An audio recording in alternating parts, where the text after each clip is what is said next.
자, 우리 제목 한번 읽어보겠습니다. 제목 시작. 오신 예수, 오실 예수, 오신 예수, 오실 예수. 우리 한 번 더 다시 시작. 오신 예수, 오실 예수. 그래요. 근데 제목에서 무슨 말인지 알겠죠? 오셨다, 예수님께서. 그리고 다시 예수님께서 오실 것이다 라는 거예요. 오늘은 무슨 날일까요? 부활절, 그렇죠? 부활절 하면은 뭔가 부화한 계란을 먹는 날로 기억하고 있죠? 부활절과 계란은 무슨 상관이 있을까? 별로 상관없어요. 옛날에 어떤 그 아줌마가 부활절의 기쁨을 어떻게 좀 더 나눌 수 있을까 해가지고 그 당시에 귀했던 게 계란이었어요. 그래서 계란을 우리 옛날에도 계란이 귀했어. 우리나라도 알아요? 그래서 계란 반찬, 계란 후라이 있으면 항상 밥 도시락 밥 위에 놓는다, 아래 놓는다, 아래다가 놓는다. 왜 왠지 알아요? 도시락을 딱 뚜껑을 열자마자 사람들이 친구들이 젓가락 공세가 다다다다다 들으니까 안 뺏기려고 아래다가 깔고 그 위에 밥을 얹었던 그랬던 세대가 있었대요. 저는 그 세대가 아니에요. 전 도시락 세대가 아니고 급식 세대입니다. 할렐루야. 그치만 초등학교 졸업했어. 아니 국민학교 졸업했어. 국민학교 세대긴 해요. 아무튼 옛날부터 계란이 귀했기 때문에 그런 것들을 했고 그게 이제 전통으로 남았어. 그래서 부활절이면 계란을 나눠주는. 그래서 오늘도 저희가 계란을 나눠줄 건데 밖에 나가서 우리 청소년들한테 배정이 됐는지 모르겠는데 배정이 안 된 것 같아요. 그래서 우리만 먹으라고 준 거죠. 하나는 2개씩 들려있어요. 1개씩 들려있어요. 3개씩 3개씩 30개. 그래요. 그러면은 2개씩 가져가면 하나는 여러분이 먹고 집에 가서 밥 먹은 엄마나 아빠 주거나 안 믿는 친구 주면 돼요. 할렐루야. 이게 부활절이 나 혼자 먹고 즐거우라는 게 아니라 이 기쁨을 나눠주라는 게 있어요. 그리고 또 어른들도 계란을 들고 나가서 마스크도 나눠주고 계란도 나눠주고 그래서 기쁨을 나눠주는 거예요. 왜? 우리가 기쁘니까. 누가 부활하셔서? 예수님이 부활하셔서. 우리 지난주간 고난주간이었어요. 우리 금식한 사람? 내가 한 끼라도 금식했다. 선생님도 좋아요. 다 손들어 보세요. 자, 미디어 금식했다. 거기까지 주고. 미디어 금식. 내가 뭔가를 절제하고 인내하고 금식을 했다. 그럼 한 명, 네, 아무튼 많은 줄 아는데 손을 부끄러워서 못 드는 줄 압니다. 네, 아무튼 지난주에 고난주간이었고 그저께가 이제 그 성금요일이었어요. 그래서 성금요일 날 누가 죽어요? 예수님이 죽는 거예요. 그리고 예수님이 죽으시고 이제 3일 만에 금, 토, 일 해가지고 주일날 이제 부활하신 거예요. 그래서 오늘이 부활절이라고 해서 우리가 이 부활절을 지키고 있는 거죠. 그래서 매주 사실 주일은 부활절을 기념하면서 우리가 주님의 날로 해놓고 지키는 것이 우리가 주일을 성수하는 이유에 있습니다. 그렇죠? 그래서 오늘 이제 부활하신 그 예수님을 이제 만나게 될 건데 누가복음 24장 우리 1절 한번 봅시다. 누가복음 24장 1절 같이 한번 더 읽어봅시다. 시작. 안식 후 첫날 새벽에 이 여자들이 그 준비한 향품을 가지고 무덤에 가서 어떤 여자들이 지금 그 안식 후 첫날 그 새벽 그쵸? 그러니까 안식 후면은 안식일이 원래 토요일이라고 이때 당시에 알죠? 그러니까 안식 후 첫날이면 언제예요? 주일, 일요일이야. 그쵸? 그래서 주일날 그 아침 새벽에 어떤 여자들이 지금 무덤에 찾아갔어. 왜? 뭘 받으려고? 향유를 받으려고. 이 향유가 뭔지 알죠? 죽은 자들에게 이렇게 받아주는. 그래서 유향과 몰약과 뭐 이런 것들이 있잖아요. 옛날에 황금과 유향과 몰약을 동방 박사들이 바쳤더라. 거기에도 여러 가지 의미들이 담겨 있다는 걸 알아야 돼요. 그래서 이 값비싼 향유를 발라주기 위해서 이른 새벽에 찾아갔어. 그들이 누구예요? 우리 24장 10절 한번 읽어봅시다. 24장 10절 같이 성경 같이 말랬어. 성경을 좀 보면서 우리가 부활하신 예수님을 알아야 돼. 24장 10절 시작. 이 여자들은 막달라 마리아와 요한나와 야고보의 모친 마리아라. 또 그들과 함께한 다른 여자들도 이것을 사도들에게 알리니라. 저 첫 번째 여자가 누구예요? 막달라 마리아. 이 여인은 누굴까? 일곱 개의 귀신이 들렸던 그 막달라 마리아야. 여러분들이 아는 그 예수의 엄마 마리아가 아니라는 거예요. 마리아라는 이름은 굉장히 흔한 이름이었어요. 그래서 막달라에 살던 마리아예요. 예수를 뭐라고 했어요? 나사렛? 예수님의 시체를 내려다가 무덤에 안치했던 사람이 누구야? 요셉인데 무슨 요셉? 아리마대 요셉. 아리마대 지방에 살았던 요셉이었어요. 그러니까 지방 이름이 붙는 거예요. 그래서 막달라 마리아가 찾아갔어요. 그 다음에 또 누구? 두 번째 여인? 요한나라는 또 여인이 있었어요. 그 다음에 세 번째 여인은 야고보의 모친 또 마리아 굉장히 흔하죠. 그 다음에 또 다른 여자들도 또 함께 있었어요. 왜 남자들이 없는지 참. 여자들이 그렇게 예수님을 쫓아다닙니다 보면은. 왜냐하면 참 이때도 그 열정이 여성들이 굉장히 대단했던 것 같아요. 지금도 그렇죠. 지금도 교회에서 열정이 누가 뛰어난지 알죠? 남자들이요. 저도 남자지만 아무튼 열정이 굉장히 뛰어났어요. 그래서 그 이른 새벽에 찾아가서 예수님의 부활을 목격하게 되는 건데, 근데 거기에 돌 무덤에 갔더니 뭐가 옮겨져 있어요? 돌이 지금 옮겨져 있는 거예요. 여러분, 이 돌이 그냥 옮겨질 수가 없습니다. 이 여인들이 사실 이걸 밀 수도 없어. 여인들이 갔어요. 여인들은 사실 이 당시에 개수가 된다 안 된다? 사람으로 친다 안 친다?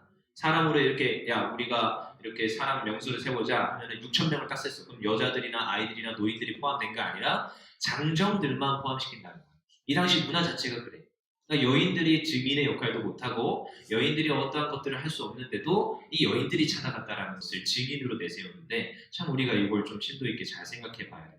아무튼 무덤에 갔더니 돌이 굴려져 있었어요. 그 다음에 3절, 우리 24장 3절 한번 읽어봅시다. 시작. 들어가니 주 예수의 시체가 보이지 아니하더라.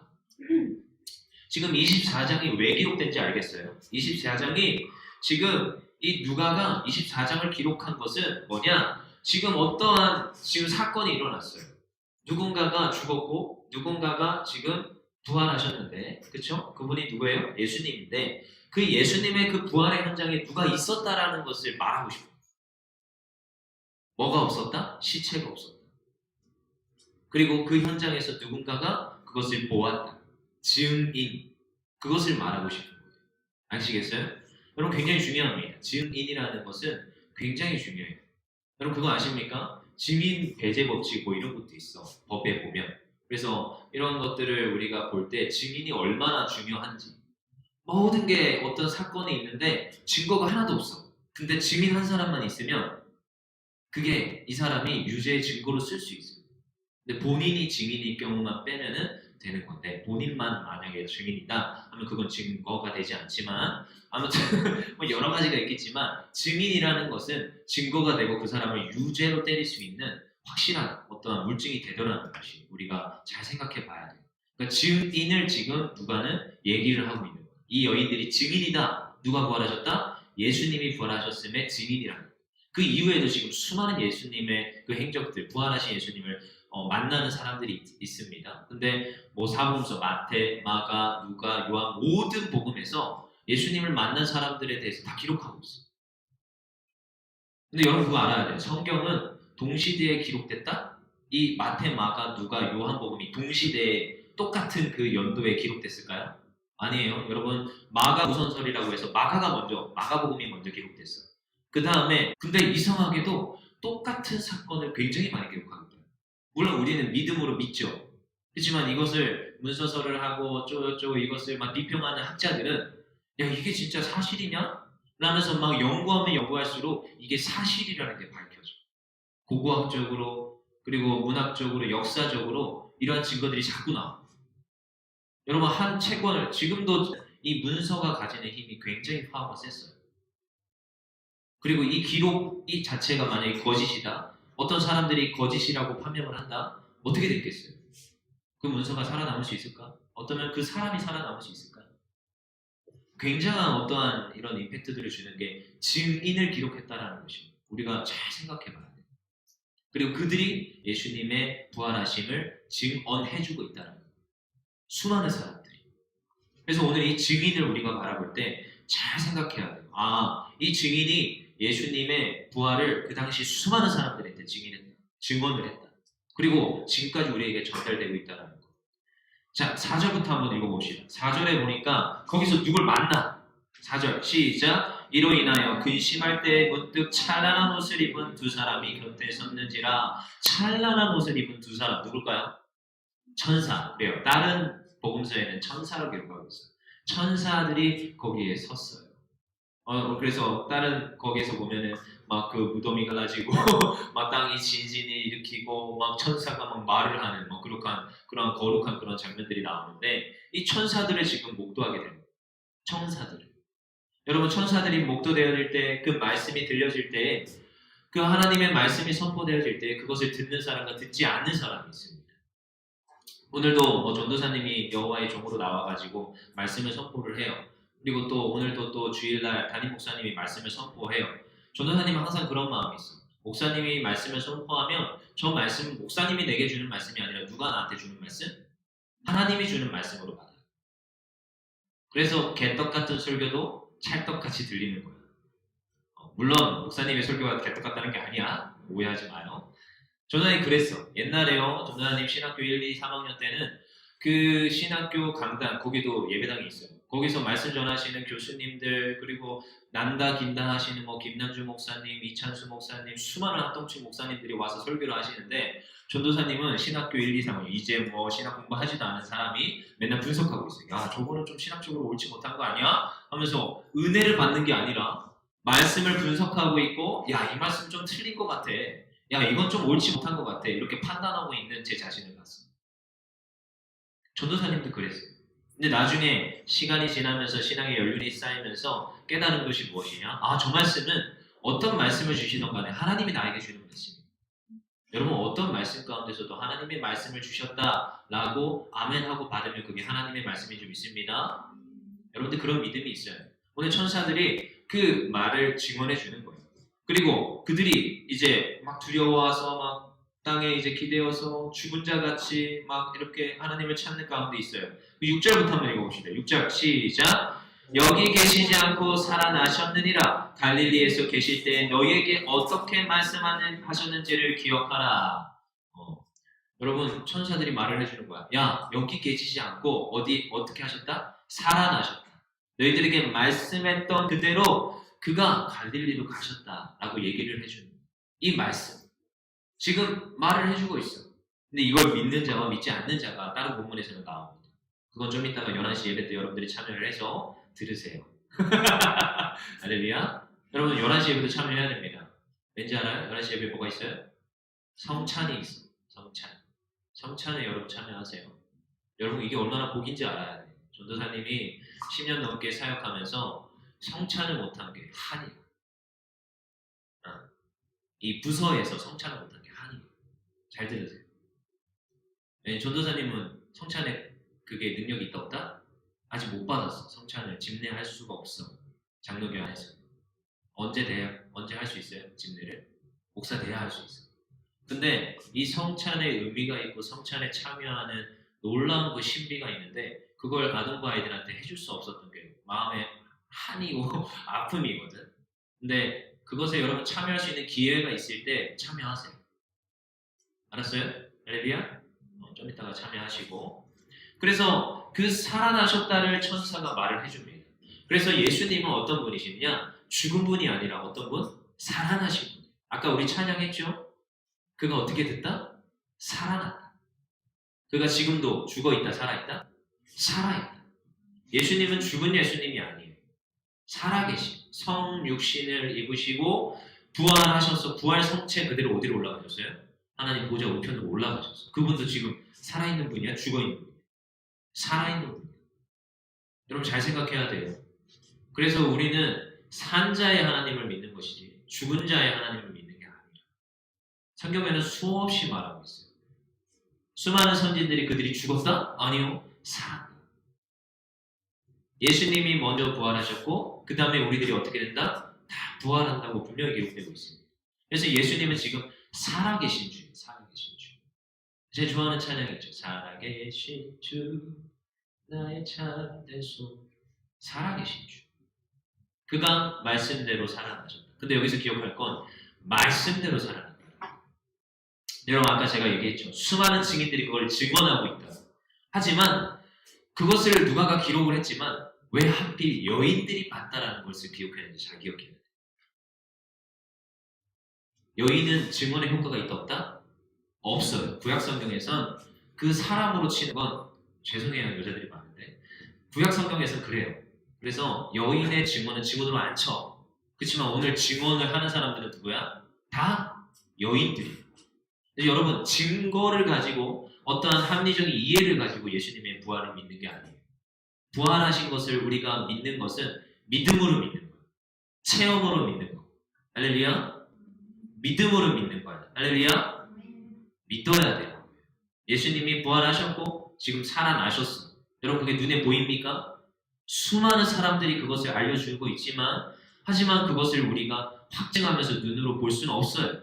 근데 이것은 믿음에 대한 문제예요. 예수님께서 부활하셨고 그것이 사실이고 어디서 증언하고 있다? 말씀에서 증언하고 있다. 말씀에서. 그래서 천사들이 말합니다. 그가 살아나셨다. 뭐대로? 말씀대로 살아나셨다. 우리 7절부터 다시 읽어보시죠. 7절 시작. 이르시되 인자가 죄인의 손에 넘겨져 십자가에 못 박히고 제3일에 다시 살아나야 하리라 하셨느냐. 이 말씀 그대로 다시 살아나셨다라는 거예요. 예수님은 이미 수없이 그 부활에 대한 증거들을 보여줬어요. 여러분 나사로 사건 아십니까? 나사로가 지금 위독합니다 그 소식이 들려왔어. 그래? 우리 가자 하는데 예수님이 굉장히 느긋이 갑니다. 고고학적으로는 하루면 갈 거리인데 며칠 만에 가느냐? 죽은 지 4일 만에 도착했어요. 3일 만에. 그 다음에 그때 그가 죽은 게 아니라 뭐 한다? 잔다라고 합니다. 그 다음에 예수님께서 가셔서 뭐라고 해요? 나사로야 나오래. 나사로 뭐해? 나와. 자, 그냥 이 내러티브 이 이야기에서 나사로가 부활했다? 나사로가 살아났다? 이것이 집중되는 게 아니에요. 예수님께서 이미 나사로를 통하여서 무엇을 보여줬다?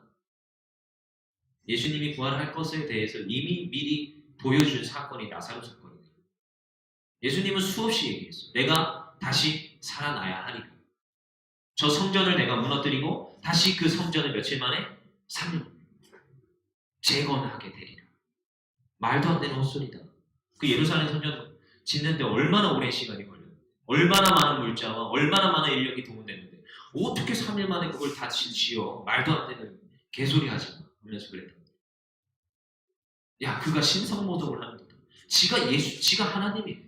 말도 안 되는 그런 소리들을 계속 했다라는데 그 말씀이 그대로 이루어지는 게 예수님의 부활 사건이에요. 그래서 여러분들 잘 알아요. 예수님이 부활하지 않으면 우리가 믿는 그 예수님은 예수님이 아니게 돼요.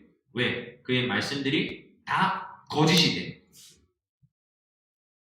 여러분 죽음이라는 것은 누구의 권세 아래 있는 것이냐? 물론 하나님 아버지의 권세 아래 있습니다. 하지만 이 세상 권세와 이 세상의 모든 권세를 쥐어잡은 존재가 있는데 예수님이 재림하기 전까지만 쥐어잡은 존재가 있는데 그분이 누구야? 사탄 마귀, 그쵸? 우리 제사장에 가가지고 맨날 절하는 그 사탄 마귀 귀신들이 이 세상 모든 권세를 지금 손아귀에 잠깐 동안 쥐고 있어요. 근데 그 중에서도 그들이 주관하는 것 중에 하나가 죽음이라. 죽어서 그 죽음으로 인하여서 어디를 끌고 가는 것? 지옥에 가는 것. 그래서 저는 귀신을 잘 표현하는 용어가 물귀신이라고 표현을 해요. 어차피 걔네들은 죽게 되어 있어. 어차피 지옥 가게 되어 있어. 이미 결정난 사실이야. 그래서 그 군대 귀신 기억합니까? 군대 귀신이 예수님 앞에 나와서 아직 때가 이르지 않았는데 왜 벌써 오셨습니까 예수님? 저는 저 돼지에 가서 살게 하소서 하면서 돼지들에게 딱 들어가가지고 돼지들이 다 어디로 들어가? 바닷속으로 들어가서 뛰어들어서 다 죽어. 그게 마귀의 역할이고 마귀의 일이에요. 돼지들한테 들어갔는데 왜 바다에 뛰어들어서 죽는지 잘 이해하셔야 돼요. 죽음이라는 것이 사탄 마귀의 일이기 때문에.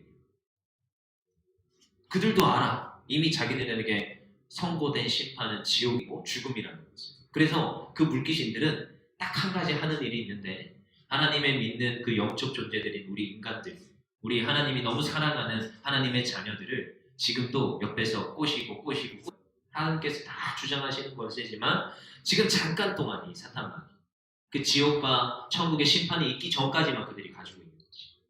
그래서 예수님께서 죽고 끝나면 안 되는 거예요. 말이 안 되는 거예요. 왜? 하나님께서 모든 것을 주장하시는 분인데 예수님이 하나님이신데 사탄 마귀한테 붙들려가지고 지옥 가면 돼? 안 돼? 안 되는 거예요. 죽고 끝나는 그 예수님은 예수님이 아닌 거예요. 그래서 예수님이 그 말씀대로 어떻게 하셨느냐? 자기가 죽은 자 가운데서 부활하신 것. 그것은 엄청난 기적입니다. 엄청난 하나님의 놀라운 신비가 여기에 담겨 있어요. 그래서 부활이라는 것은 이미 성경의 모든 것을 함축적으로 다 담고 있어요. 그래서 기독교에서 가장 중요한 것은 부활입니다. 고난과 어려움과 역경, 십자가, 물론 십자가 중요하지. 십자가의 사건을 통하여서 우리의 모든 죄가 다 사함받는 것이니까. 하지만 이 십자가 사건으로 인해서 우리가 사함받았어. 하지만 거기서 죽고 끝나면 안 돼. 부활을 해야 되는 것이고, 사탄 마귀의 권세를 깨뜨리고 그 죽음의 권세, 지옥의 권세를 깨뜨리고 부활을 하셔야 되는 것이 예수님. 그 예수님을 믿는 것이 우리라. 그래서 예수님께서 그러세요. 너희가 나의 부활을 믿느냐? 너희들도 부활하리라. 예수님이 첫 열매가 된 것 같이 너희들도 그 다음 열매가 되리라. 여러분, 이것을 믿으십니까? 더 크게 아멘. 아멘. 아멘. 우리가 예수님이 부활한 것처럼 여러분도 나중에 예수님처럼 부활하는 줄 믿습니다. 아멘. 이것을 믿으셔야 돼요. 부활절은 다른 메시지가 없어요. 예수님이 부활한 것을 믿고 나도 그것에 동참한다. 그리고 그러한 어떠한 의식적 행위가 이 성찬이에요. 성찬에는 여러 가지 의미가 담겨 있지만 예수님께서 그 피와 살을 우리에게 떼어주셨어요. 이것은 나의 피라 너희가 먹으라. 그래서 피를 마셨어요. 이것은 나의 살이라 너희가 먹으라. 빵을 떼어주셨어요. 그것을 우리가 먹었어요. 이 성찬 가운데서 내가 그 안에, 그가 내 안에. 여러분, 저는 저 밖에 있는 예수 믿지 않는 사람들을 바라보면서 항상 무슨 생각을 하느냐? 그들은 좀비라고 생각해요. 좀비 영화 좋아하지만 어제도 전도사님 공항을 갔다 왔어. 공항이 전도사님 좀비 영화를 생각하게 하는 그 정도의 공항이 돼버렸어. 좀비 영화에서 보면 공항이나 뭐 광장에 보면 사람이 있어 없어? 하나도 없어. 분명히 부쩍부쩍 해야 되는데 사람이 하나도 없더라고. 진짜 전도사님 저쪽에 가가지고 누굴 좀 픽업을 해야 돼서 자동차만 놓고 오는 인물을 부여받아가지고 갔는데 진짜 자동차가 저희 차만 돌아다녀요. 저는 좀 길치라서 단기 주차장을 찾는데 뱅글뱅글뱅글 도는데 차가 한 대도 없어. 무슨 차만 있느냐? 경찰차. 픽업하는 버스. 이렇게만 돌아요. 좀비 영화가 생각나. 그러면서 한편으로는 좀비들이 또 생각이 났고, 그래서 저 밖에 지나다니는 그들이 좀비로 보여요. 좀비들의 특성이 뭔지 알죠? 뭔가 분명히 돌아다니지만 그들에게 생명이 있어요, 없어요? 생명이 없어요. 그들은 어떤 목적을 가져 인간을 잡아먹어야겠다. 어떤 이런 목적들을 가지지만 하지만 그 목적들은 사실 옳은 목적이 아니라는 거. 그래서 예수 그리스도를 믿는 자들은 부활 생명을 가지는 것이고 예수 그리스도를 믿는 자들은 다른 목적을 가져야 되는 것이에요. 그래서 예수 믿는 자들은 새 생명을 얻었다 그러고 새롭게 태어났다 그러고 아까 찬양 불렀죠. born again.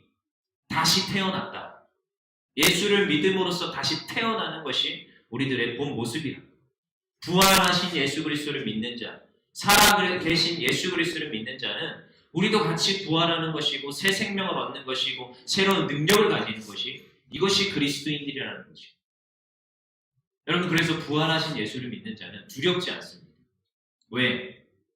반드시 우리가 부활이 있다는 것을 믿기 때문에. 그래서 이 땅에서의 죽음이 결코 두렵지 않아요. 가끔씩 그랬죠. 이번에 바이러스 어쩌고저쩌고 했지만 그로 인해서 내가 죽는다면 난 죽으리라. 옛날에 그 믿음 가운데서 그 일본의 신사 참배 가운데서 야, 너 신사에게 한 번만 참배해라. 내가 살려줄게. 라고 하면서 그 수많은 목회자들에게 이야기를 했어요. 그랬을 때 어떤 교단들은 타협을 했고 어떤 목회자들은 그곳에 가서 절을 했어. 하지만 그때 생명을 걸고 자신들의 믿음을 지킨 많은 선배들이 있더라. 그것이 요즘 좀 느껴져. 어떻게 이 믿음을 지켜나갈 것인가. 그 당시에는 아동부부터 청소년부부터 모든 아이들에게도 교회에 있는 모든 아이들에게도 야 너희들 칼 들어와도 믿음 지켜야 된다. 이렇게 교육을 했었어. 근데 요즘 그게 느껴져. 여러분들에게 그걸 좀 알려주고 싶어. 우리가 신앙을 지킬 때 결코 목숨이 두려워서 이 신앙을 지키는 것이야. 우리는 부활하신 예수님을 믿고 우리가 부활할 걸 믿는 자들은 이 땅의 소망이 아니라 저 천국 소망을 바라보는 자들은 이 땅에서 어떤 어려움이 와도 어떤 심지어 죽음이 오더라도 우리는 그것을 감당할 수 있다는 그 믿음이 있어야 돼요. 그게 부활하신 살아계신 예수 그리스도를 믿는 자들이에요. 여러분 이걸 확신하시기 바랍니다. 그 다음에 이제 8절 한번 읽어봅시다. 8절 24장 누가복음 24장 8절 시작. 그들이 예수의 말씀을 기억하고 여러분 그래서 우리가 말씀을 기억해야 되는 거예요. 여기서 기억하다라는 것은 그냥 단순히 머릿속으로 스쳐 지나가는 것이 아니에요. 우리가 이 말씀을 외워야 되는 것이고 말씀을 마음에 품어야 되는 것이고 기억해야 되는 거예요. Remember, 기억, memory, 기억. 우리가 기억을 해야 되는 거예요. 그래서 그 말씀을 정확하게 마음판에 새기고 이 말씀대로 살고자 애써야 되는 거예요. 전도사님은 항상 하나님 앞에 기도할 때 어떤 말씀을 기억하느냐? 너는 내게 부르짖으라. 내가 내게 응답하겠고 내가 알지 못하는 크고 비밀한 일을 내게 보이리라. 이 말씀을 마음속에 항상 새기면서 하나님 앞에 기도해요. 하나님, 제가 하나님 앞에 부르짖습니다. 하나님 크고 비밀한 일을 보여주시옵소서. 어제도 여기에서 이것저것 다 준비하고 기도했어. 내일 이 자리가 그득그득 차게 하여 주시옵소서. 아멘 했는데 그득그득 찼잖아. 할렐루야. 그런 믿음들. 우리가 말씀을 기억해야 돼요. 예수님께서 부활하셨어. 부활하시라 하신 그 말씀 그대로 부활하셨어. 근데 예수님께서 또 한 가지 더 말씀했습니다. 부활하신 그 예수님께서 오셔서 제자들을 다시 한 번 더 다시 가르쳤어요. 내가 너희들에게 비유한 것들 기억하느냐? 씨 뿌리는 자의 비유를 기억하느냐? 그 말씀이 이것이다. 내가 성전을 무너뜨리고 다시 3일 만에 짓겠다 하신 말씀을 기억하느냐? 그 말씀이 이것이다. 가르쳐줬어요. 오늘 본문 말씀 그 바로 다음에 나오는 모든 성경의 내러티브가 엠마오로 가는 제자들이에요. 그들이 이 모든 되어진 일들을 알지 못할 때 예수님께서 나타나셔서 그들에게 알려주셨고 그 말씀들을 풀이해 주셨어요. 가르쳐 주셨어요. 그리고 나서 예수님께서 어디로 올라가시는 거야? 하늘로 부활 승천해서 올라가시는 거예요. 제자들을 다시 가르치고 나서 승천해서 하나님 보좌 우편으로 올라가셨어요. 그 이후에 성령 강림이 이제 이루어지는 건데 우리가 잘 기억해야 되는 게 올라가시면서 예수님께서 뭐라고 했느냐? 내가 다시 오리라. 성령 하나님께서 오신 것 말고 다시 예수님이 이 땅에 성육신하여서 오셨던 것처럼 예수님이 다시 심판할 그때에 재림하여서 오리라 하셨다는 거예요. 그래서 우리는 예수님이 부활하시고 그리고 지금 다시 오실 그 예수님 가운데 우리는 여기의 역사 속에 살아가고 있는 거예요. 여기 부활하신 예수님, 승천해서 올라가신 그 예수님과 지금 다시 오실 예수님을 기다리면서 살아가는 존재들이 우리들이에요. 우리의 시간적 배경, 역사적 배경. 여기에서 우리가 살고 있어. 그래서 우리가 뭘 봐야 되느냐? 오실 예수를 봐야 돼. 오실 예수. 오늘 제목 기억하죠? 오신 예수와 오실 예수. 예수님께서 말씀을 기억하라 했는데 무엇이냐? 내가 다시 오리라. 이걸 기다려야 돼. 여러분, 말씀에서는 수없이 말하고 있어. 내가 다시 올 거야. 너희들은 그 전까지 무엇을 해라? 내가 너희에게 가르쳐서 모든 것을 가르친 것들을 그들에게 제자들을 삼아서 그들에게 세례를 주고 그들에게 모든 가르친 것을 가르쳐 지키게 하라 하신 것이 예수 그리스도의 말씀이었어요. 땅 끝까지 이르러 복음을 전해라. 그것이 너희 역할이다. 제자들에게 그렇게 말씀하셨어요. 그래서 우리는 제자된 사명으로 오신 예수, 오실 예수를 바라보면서 살아가야 됩니다. 그래서 여기 있는 모두들은 제자들이에요. 전도사님도 그렇고 선생님들도 그렇고 여기 청소년들도 그래. 청소년들은 정말 귀한 시기예요. 왜? 청년으로 넘어가기 바로 직전의 세대인데 이 청소년 때 하나님의 말씀이 들어가고 제자 삼아지면 청년 때도 제자가 되어지거든요. 그 정체성과 가치관을 가지고 살아갑니다.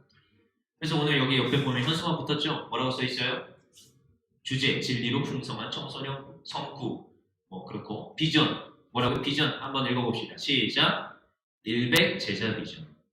전도사님이 이제 계속 외칠 것 중에 하나 100 제자 비전. 뭔 말인 것 같아요? 100 제자 비전이? 세아야 뭔 말이에요? 100명의 제자. 좋아요. 100명의 제자를 우리가 하나님 앞에 헌신합시다. 여러분 100명 할 수 있어요? 아멘. 이 시국에 무슨 100명이라고 하겠지만 여러분 충분합니다.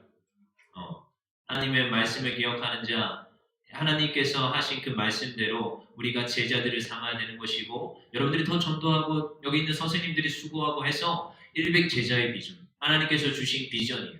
저는 하나님 기도하는 가운데 하나님께서 이 비전을 주셨구나 그걸 깨달았어. 그래서 선생님들과 공유를 했고 그래서 현수막이 나오고 그래서 100명이 되면 걱정이 되는 거지. 어제도 기도하는데 여기서 여기 자리가 부족합니다. 너는 내게 부르짖으라. 내가 내게 응답하여 내가 알지 못할 크고 비밀한 일을 보여주신다 하셨사오니 하나님 여기 자리가 지금 부족합니다. 주님 이왕이면 이제 청소년부 예배가 100명이 된다면 우리 본당 가야겠습니다. 아니면 더 큰 예배당을 주십시오. 더 큰 교육관을 주십시오. 그렇게 기도를 했어요.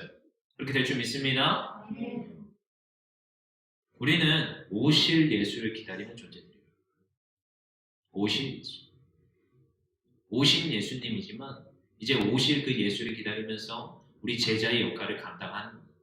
그리고 나서 오늘 이 부활의 기쁨을 가서 나눠야 돼요. 예수님이 부활하셨어요. 이 기쁨을 같이 나눠요. 우리 함께 해요. 더 소극적일 필요 없습니다. 더 가까이 가시고 물론 마스크 쓰고 소속 잘하고 가까이 가서 예수 그리스도의 부활의 기쁨을 나눠주시기를 바랍니다. 그 다음에 뭐 이런 이야기들이 있지만 우리 한 구절만 더 읽고 맞춰봅시다. 우리 누가복음 25장 53절이에요. 24장 53절. 25장 없어요. 네. 24장 53절. 우리 같이 읽어봅시다. 시작. 늘 성전에서 하나님을 찬송하니라. 아멘. 그 오실 예수. 승천하여서 올라가신 그 예수님을 바라본 그 제자들은 이 땅에서 무엇을 하느냐? 늘 성전에서 하나님을 찬송하니라. 여기서 중요한 게 있어요. 어디예요? 어디에서? 세아야, 어디에서? 성전에서. 누군가는 그럽니다.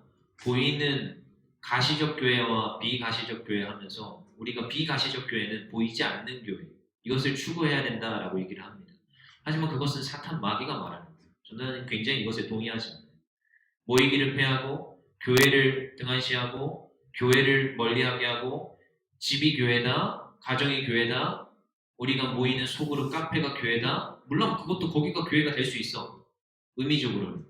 하지만 비가시적 교회를 강조하면서 가시적 교회를 멀리하게 하는 것. 이것은 사탄 마귀가 하는 거예요. 여기서 누가복음에서도 기록하기로는 성전에서 찬송했다는 걸 기억해요. 우리가 이때 영적 분별력을 가져야 됩니다. 왜 이러한 현상들이 일어나나? 누군가 그럽니다. 코로나 바이러스 이전과 이후가 이 지금 한국 교회의 역사가 뒤흔들리는 전무후무한 사건이 될 것이다. 그래서 이제부터는 교회에서 소모임들이 폐하해질 것이고 이제부터는 어떠한 조그마한 사건이 일어나면 당장 모든 표적은 교회로 치닫게 될 것이다. 믿음의 사람들이여 깨어나라 하면서 그런 글들을 쓴 그런 교수님의 글을 봤는데 참 여러 가지 생각을 하게 하는 내용들이었습니다. 여러분, 우리는 오실 예수를 기다리는 제자 공동체예요. 오실 예수를 기다리면서 이 제자 공동체로 예수님을 전해야 돼요. 그렇지만 어디에서 모이기를 힘써야 돼요? 성전에서 모이기를 힘써야 돼요. 물론 소그룹 다른 곳에서 예배드리고 물론 지금 방송으로 예배드리는 거 맞습니다. 하지만 성전에 모이는 것을 등한시해서는 절대 안 돼요. 그래서 성전에서 예배드리며 찬양하며 하나님께 영광 돌리는 것. 특별히 오늘은 부활절이야. 부활절. 이 부활절에는 기쁨으로 예수님 앞에 와서 예수님의 부활을 기뻐합니다. 즐거워합니다. 이러한 축제가 넘쳐나야 되는 것이 우리 교회라는 것을 기억하시기 바랍니다. 우리가 말씀 그대로 이루어진 것들을 믿으시기 바라고 말씀대로 앞으로 이루어진다고 했습니다. 예수님께서 올라가셨던 것처럼 그대로 이 땅에 오시리라 하였습니다. 그것을 믿으시고 그리고 예수님께서 부활한 것처럼 우리도 부활한다 했습니다. 여러분들이 부활하는 앞으로 그 죽음 가운데서도 소망이 있고 기쁨이 있고 약속이 있음을 믿으시길 바랍니다. 한 주 동안 그 부활하신 예수님을 소망하면서 그 부활하신 예수님을 믿으면서 사는 우리 청소년부 되기를 소망합니다.